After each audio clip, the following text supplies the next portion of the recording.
Hello everyone, welcome back to my channel, and now we're going to talk about the 8 stages of personality development, or the psychosocial theory of Erik Erikson.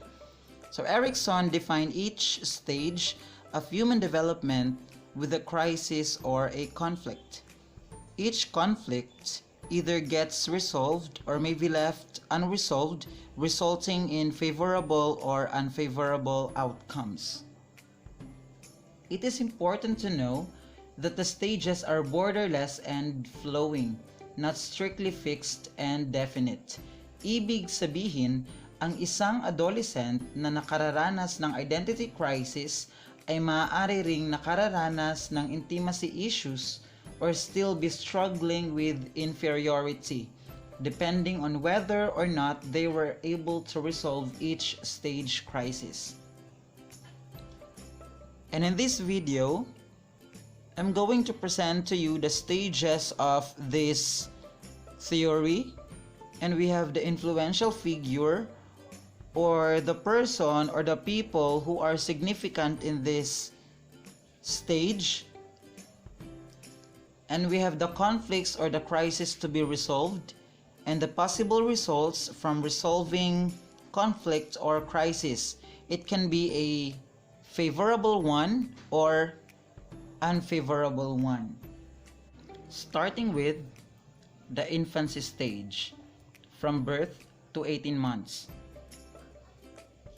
The most influential figure in this stage are the parents, kasi ang mga parents po ang siyang unang mga taong mag-aalaga at makakasalamuhan ng mga infant.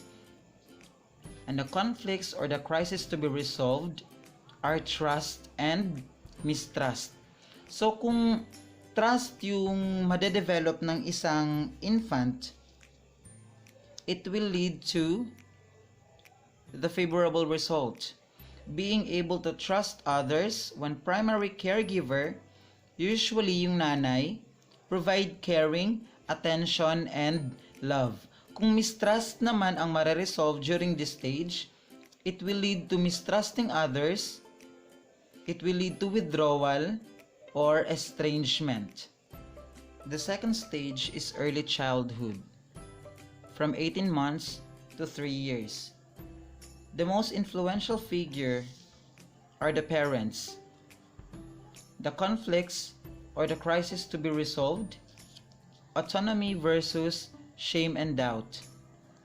If autonomy is being resolved, it will develop self-control and physical skills and sense of independence without losing self-esteem, ability to cooperate and to express oneself, and develops feeling of autonomy.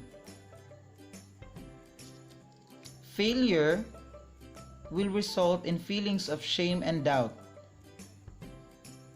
They begin to doubt their abilities if shame and doubt is being resolved. The third stage is late childhood, or the preschoolers, aging from 3 to 5 years of age. The most influential figure are the parents and teachers. Ngayon, kasama na yung mga teachers kasi ang mga bata sa ganitong edad ay nagsisimula ng mag-aral. Conflicts or the crisis to be resolved, initiative versus guilt.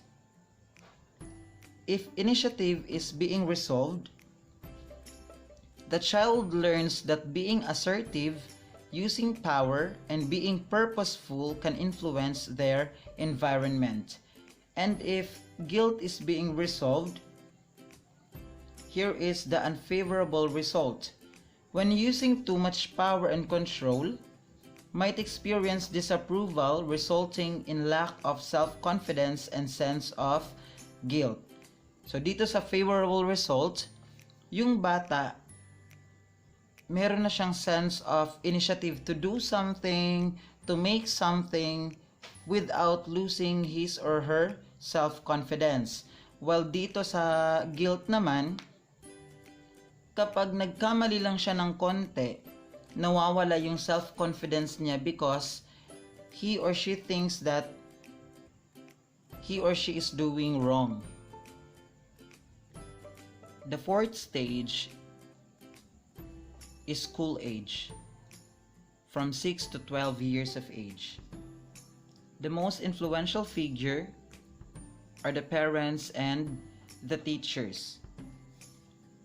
The conflicts or the crisis to be resolved: industry versus inferiority. The possible results: the favorable one, the child learns how to cope with the school environment and its demands. So, sa time na ito, ang bata ay masyadong masipag. Ginagalingan niya na makasabay kung ano man yung mga kailangan gawin sa school. He or she learns how to create, develop, and manipulate. He or she develops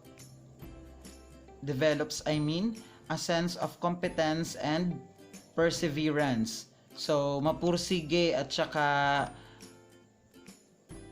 palaban ang bata sa ganitong edad if ang na-resolve niya is industry, pagiging industrious. Children learn the pleasure of applying themselves to task. So, nag-e-enjoy yung mga bata na i-immerse yung sarili nila sa kung anumang mga task na ibinibigay sa kanila. And if inferiority is being resolved, it will lead to loss of hope, sense of being mediocre. So, feeling nila nawawalan sila ng pag-asa na diyan na lang sila. Sense of being mediocre, ibig sabihin, okay na yan lang yung kaya ko. Yan yung iniisip ng mga bata kapag inferiority yung na-develop nila. Withdrawal from school and peers. Yun nga, kasi feeling nila inferior sila. Feeling nila they are nothing, so they withdraw themselves from people, from their friends. And sa kahit na kanino pa man, doon sa place kung saan andoon din sila. The fifth stage is adolescence, from 12 to 20 years old.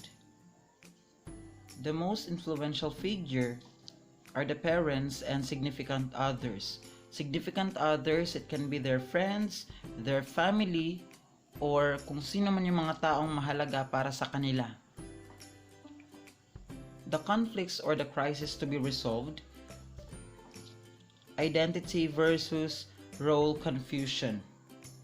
If identity is being resolved, the adolescent develops a sense of identity, plans to actualize one's abilities, develops the ability to stay true to oneself, and work at refining a sense of self by testing roles. If identity is being resolved, the adolescent is forming a strong self-image. Masasabi niyang kilala niya ang kanyang sarili, kung ano ang mga kaya at di niya kayang gawin, kung mayroon man siyang likas na kakayahan at mga talento, makakaya niya itong isabuhay at ibahagi sa iba. Yung pang-apat na bullet, that means he or she tries to do roles. Ginagampanan niya ang iba't ibang gawain, larangan, talento, anumang kakayahan, at pinipili niya kung anuman doon ang nababagay sa kanya upang lumakas ang kanyang pundasyon sa kanyang sarili. And if role confusion is being resolved, there is a feeling of confusion about who they are. Weak sense of oneself. Role confusion o pagkalito sa sarili, kung ano ba talaga ang gagampanan niyang tungkulin sa kanyang sarili. The sixth stage is young adulthood stage, from 20 to 25 years old. The most influential figure are the friends. The conflicts or the crisis to be resolved is intimacy versus isolation. If intimacy is being resolved, he develops a strong need to form intimate, loving relationships with a group of people or with other person. Develops strong relationships and learns commitment to work and with others. If isolation is being resolved, he has weak relationships. He avoids relationships, career, or lifestyle commitments, and it may result in isolation and loneliness. The seventh stage is adulthood stage, from 25 to 65 years old. The most influential figure is the community. The conflicts or the crisis to be resolved: generativity versus stagnation. If generativity is resolved, he creates or nurtures things that will outlast them, either by having children or creating a positive change that benefits others. Creativity, productivity, feeling of usefulness and accomplishment, and concern for others. So this time, he or she begins to be productive. He chooses to do something for his or her family, for other people in the community. And if stagnation is being resolved, lack of interest and commitments is the result. Shallow involvement in the world and may feel lack of purpose. From the word stagnation, meaning nananatili lang nandyan. Feeling niya wala siyang kwenta. Feeling niya wala siyang purpose sa buhay. Kaya, he or she seldom involve himself or herself to commitments, to activities, because feeling niya wala siyang purpose. And now, we are in the last stage, which is the maturity stage. 65 years to death. So the most influential figure is still the community, and the conflicts or the crisis to be resolved is integrity versus despair. If integrity is being resolved,